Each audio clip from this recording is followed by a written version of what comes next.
অন্যের চোখের পানির উপর নির্মিত ঘর কখনোই সুখের হয় না। একজন স্বামী তার স্ত্রীকে কখন পাগলের মতো ভালোবাসে জানেন? আসুন এক বৃদ্ধা মহিলার সাক্ষাৎকার থেকে জেনে নিই যে তিনি তার স্বামীর সাথে সফলতার সাথে কাটিয়ে দিলেন দীর্ঘ 50টি বছর। তাদের জীবনে শান্তিতে ভরপুর ছিল। ঝগড়া তো দূরের কথা, দাম্পত্য জীবনে কখনো কোনো কথা কাটাকাটিও পর্যন্ত হয়নি। একজন সাংবাদিক এই বৃদ্ধার কাছে তার 50 বছরের স্থায়ী সফলতার রহস্যের ব্যাপারে জানতে চাইলেন। কি ছিল সেই রহস্য? মজার মজার খাবার বানানো, দৈনিক সৌন্দর্য, বেশি সন্তান জন্ম দেওয়া, নাকি অন্য কিছু? বৃদ্ধা বলেন, দাম্পত্য জীবনের সুখ শান্তি প্রথমত আল্লাহর ইচ্ছা, এরপর স্ত্রীর হাতেই।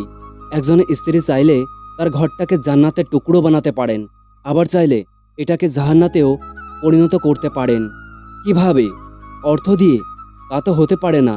এমন অনেক মহিলা আছেন যাদের জীবনে দুঃখ দুর্দশার শেষ নেই, যাদের স্বামী তাদের কাছে ভিড়তেই চান না।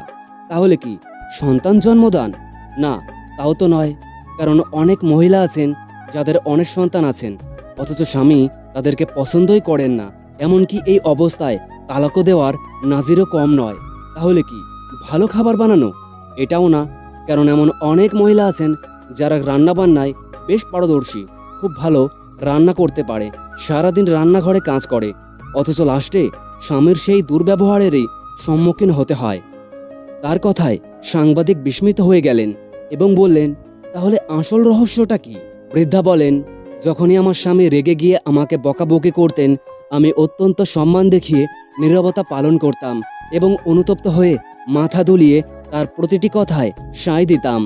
সাবধান, বিদ্রূপের দৃষ্টিতে কখনোই চুপ হয়ে থেকো না, কেননা পুরুষ মানুষ বিচক্ষণ হয়ে থাকে, এটা সহজেই বুঝতে পারে। সাংবাদিক বললেন, ওই সময় আপনি ঘর থেকে বের হয়ে যান না কেন? বৃদ্ধা বলেন, সাবধান, এটাও কখনো করবেন না। তখন তিনি মনে করবেন আপনি তার কথায় বিরক্ত হয়ে পালাতে যাচ্ছেন। আপনার উচিত চুপ করে তার প্রতিটি কথায় হ্যাঁ সূচক সায় দেওয়া, যতক্ষণ না তিনি শান্ত হন। তারপর আমি আমার স্বামীকে বলি, আপনার শেষ হয়েছে, এবার আমি যেতে পারি। তারপর আমি চলে যাই আর আপন কাজে লেগে যাই, কারণ চিৎকার করে তিনি ক্লান্ত হয়ে পড়েছেন, তার বিশ্রামের প্রয়োজন। সাংবাদিক বলেন, এরপর কি করেন? 1 সপ্তাহ খানিক তার থেকে কি দূরে থাকেন এবং কথা বলা বন্ধ করে রাখেন নিশ্চয়ই? বৃদ্ধা বলেন, সাবধান, এই ধরনের বদঅভ্যাস থেকে দূরে থাকুন, যা দুধারী তরবারির চেয়েও মারাত্মক। স্বামী যখন আপনার সাথে আপোষ করতে চান, তখন যদি আপনি তার কাছে না যান, তখন তিনি একা থাকতে অভ্যস্ত হয়ে যাবেন। কখনো কখনো এই অবস্থায় তাকে প্রচণ্ড জেদের দিকে ঠেলে দেবে। সাংবাদিক বললেন, তাহলে কি করবেন? বৃদ্ধা বললেন, 2 ঘন্টা পরে 1 গ্লাস দুধ বা 1 কাপ গরম চা নিয়ে তার কাছে যাই আর বলি, নিন, এগুলো খেয়ে নিন, আপনি খুব ক্লান্ত। এ সময় তার সাথে অত্যন্ত স্বাভাবিকভাবেই কথা বলি। তারপর তিনি বলেন, রাগ করেছো? আমি বলি না। তারপর তার দুর্ব্যবহার দুঃখ প্রকাশ করেন এবং স্নেহ ও ভালোবাসায় ভরিয়ে দেন এবং সেই হিসাবে কথা বলেন। সাংবাদিক বললেন, আপনি কি তখন তার কথা বিশ্বাস করেন? বৃদ্ধ বললেন, অবশ্যই, কেন নয়। শান্ত থাকা অবস্থায় যা বলেন তা বিশ্বাস না করে কি রাগান্বিত অবস্থায় যা বলেন তাই বিশ্বাস করব? সাংবাদিক বললেন, তাহলে আপনার ব্যক্তিত্ব? বৃদ্ধা বললেন, আমার স্বামীর সন্তুষ্টই আমার ব্যক্তিত্ব, আমাদের স্বচ্ছ সম্পর্কই আমাদের ব্যক্তিত্ব। আর স্বামী স্ত্রীর মধ্যে কোনো ব্যক্তিত্ব থাকে না। যার সামনে তুমি পুরোপুরিভাবে বস্ত্রমুক্ত হয়েছ, তার কাছে আবার কিসের ব্যক্তিত্ব? মহান রব আমাদের দুনিয়ার জীবন ও পরকালের জীবনে কল্যাণ দান করুক।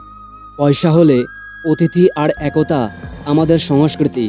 তাই অর্থের অহংকারে পরিবার থেকে কখনো আলাদা হয়েও না। বৃষ্টি তো তখনই হয় যখন আকাশ মেঘের ভার সইতে পারে না, আর কান্না তো তখনই পায় যখন হৃদয় কষ্টের ভার বইতে পারে না। মানুষ দায়িত্ব ভুলে গেলেও অধিকার ঠিকই মনে রাখে। গোপনীয়তা আর মিথ্যা সম্পর্ক নষ্ট করে। তুমি যতই যত্নশীল হও না কেন, ধরা পড়বেই।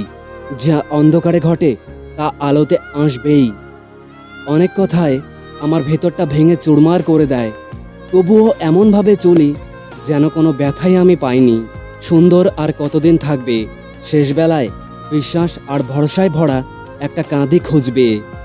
নতুন নতুন সব জিনিসই মন কাঁদে, পুরনো হলে অবহেলা বাড়ে, তবে বন্ধুত্বের ক্ষেত্রে আসলে পুরাতনের কাছে নতুনই হারে। একটা ডিভোর্স হয়তো মা বাবার জীবনের শত সমস্যা মেটায়, কিন্তু একটা ডিভোর্স একটা শিশুর জীবনে হাজারো সমস্যার সৃষ্টি করে। পৃথিবীতে দুটি মানুষের বন্ধুর সংখ্যার সবচেয়ে কম, সত্যবাদীর ও প্রতিবাদীর। অর্ধেক সময় পেরিয়ে গেল জীবনটাকে বুঝতে বুঝতে, আর বাকি সময়টা কেটে যাচ্ছে বাস্তবতার সাথে লড়তে লড়তে। বিবেকের বিরুদ্ধে কখনো কিছু করো না, এমনকি পরিস্থিতির চাপ দিলেও না। আপনার পিতামাতা অশিক্ষিত হওয়ার কারণে আপনি কখনোই লজ্জাবোধ করবেন না। যদি দুইজন অশিক্ষিত ব্যক্তি আপনার মতো একজন সুশিক্ষিত সন্তান জাতিকে উপহার দিতে পারে, তবে ভেবে দেখুন তারা কতটা যোগ্য। নিজের সীমাবদ্ধতা বুঝতে পারলে নিজেকে অতিক্রম করা অতি সহজ হয়ে যায়। কাউকে তার অতীতের অপকর্ম নিয়ে খোঁটা দিও না। কে জানে, সে হয়তো তওবা করে রবের কাছে তোমার থেকেও উত্তম হয়ে গেছে। প্রকৃত পথিক কখনোই থেমে যায় না, প্রয়োজনে নতুন করে পথ তৈরি করে নেয়। চোখের আড়ালে যে থাকে, মানুষ তাকে দ্রুত ভুলে যায়। অতীত জুড়ে একটা স্মৃতি, আর বর্তমান জুড়ে শুধুই বাস্তবতা। পাথর হাজার বছর জলের মধ্যে পড়ে থাকলেও তার ভেতর জল কখনোই ঢোকে না, কিন্তু মাটিতে জল লাগলে তখনই গলে যায়। যারা বিশ্বাসী তারা হাজার বিপদে পড়লেও হতাশ হয় না, কিন্তু অবিশ্বাসী মানুষের মন সামান্য কারণেই টলে যায়। পাথর হাজার বছর জলের মধ্যে পড়ে থাকলেও তার ভেতর জল কখনোই ঢোকে না, কিন্তু মাটিতে জল লাগলে কখনোই গলে যায়। যারা বিশ্বাসী তারা হাজার বিপদে পড়লেও হতাশ হয় না, কিন্তু অবিশ্বাসী মানুষের মন সামান্য কারণেই টলে যায়। চোখের পানি মুছে ফেলাচ্ছে তাকেই মুছে ফেলা উত্তম, যার জন্য প্রতিনিয়ত চোখের পানি ফেলতে হয়। মানুষ তীব্রভাবে চাওয়ার পর তা না পেলে তার প্রতি ঘৃণা চলে আসে। আমি কিছু মানুষের অহংকার বাড়িয়ে দিয়েছি, তারা যতটুকু সম্মান পাওয়ার যোগ্য আমি তার থেকে অনেক বেশি সম্মান তাদের দিয়ে ফেলেছি। কাকে দোষ দেব আমি, কাকে করব দোষী? মিথ্যা মায়ায় জড়িয়ে আমি চোখের জলে ভাসি। জীবনে পরিবর্তন আর যন্ত্রণা, এই দুটো জিনিস মেনে নিতে পারলেই তুমি সুখী। তোমায় সারাদিন ভালো রাখার যতই করি আয়োজন, দিন শেষে বারবার তুমি বুঝিয়ে দাও আসলে আমি ছিলাম তোমার শুধুই প্রয়োজন। জীবনকে বুঝতে চাইলে পিছন ফিরে দেখো, আর জীবনকে গড়তে চাইলে সামনের দিকে ঝোঁকো। যে নারী তার বৈধ স্বামী পেয়েও তার প্রতি সন্তুষ্ট নয়, পরপুরুষে আসক্ত, তাকে স্বর্গ এনে দিলেও সে সন্তুষ্ট হবে না। যে পুরুষ ঘরে সুন্দরী বউ থাকা সত্ত্বেও পরনারীতে আসক্ত, তাকে গোটা দুনিয়ার সব রমণী এনে দিলেও তার মন ভরবে না। বাবার দেওয়া কোনো কিছুতেই ছোট মনে করো না। মনে রেখো, যা তোমার কাছে অল্প তা তোমার বাবার কাছে রক্ত বিক্রির গল্প। ভেঙে যাওয়া মানেই যে জীবনের সবকিছু শেষ নয়, কিছু ভাঙার মাঝেও জীবনের শুরু হয়। যেখানে সবকিছুর শেষ হয়, ভাববে সেখান থেকে শুরু হবে নতুন পরবর্তী একটা অধ্যায়। যতক্ষণ আপনি অন্যদের নিজের সমস্যা এবং কঠিন পরিস্থিতির জন্য দায়ী বলে মনে করবেন, ততক্ষণ আপনি আপনার সমস্যা এবং কঠিন পরিস্থিতিগুলিকে দূর করতে একদমই পারবেন না। তুমি যতটা দেবে ঠিক ততটাই ফিরে পাবে, সেটা ভালোবাসা হোক বা কষ্ট। একটি ফুল দিয়ে কখনো মালা গাঁথা যায় না, তেমনি একটি ভালো কাজ করে জীবনকে সুন্দর করা যায় না।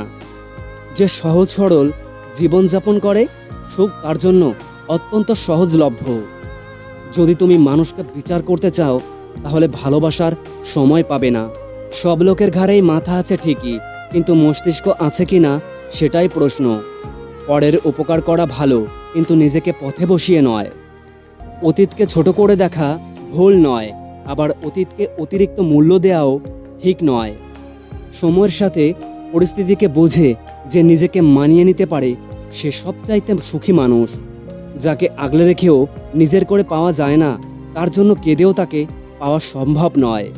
সব কিছু শেষ হয়ে যায়, তবে কোনোদিন মানুষের আচরণ বিলুপ্তি হয় না। নিজের সুবিধায় যে কাউকে ব্যবহার করার মানুষ, সে খুনের থেকেও ভয়ানক।